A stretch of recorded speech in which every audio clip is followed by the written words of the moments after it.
Владимир Путин провел сегодня рабочую встречу с президентом Ингушетии Муратом Зязиковым. Главу государства интересовало, какие изменения произошли в республике за последнее время. Начнем с социально-экономической ситуации в республике.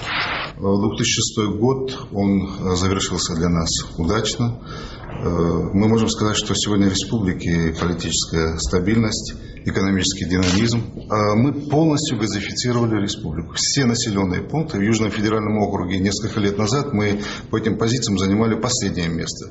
Сегодня у нас нет негазифицированных населенных пунктов, и мы занимаем в Южном федеральном округе по этим позициям первое место. Строятся дороги, школы, больницы. Не осталось ни одного села, ни одного дома, куда не был бы подведен газ. За последние годы 100% территории республики было газифицировано. Это непревзойденный результат. Причем сделано это было не за счет вот этой общей программы газификации, а за счет внутренних источников. Что это означает? Это означает, что руководство республики поставило в качестве приоритета решение этой задачи. И решило ее.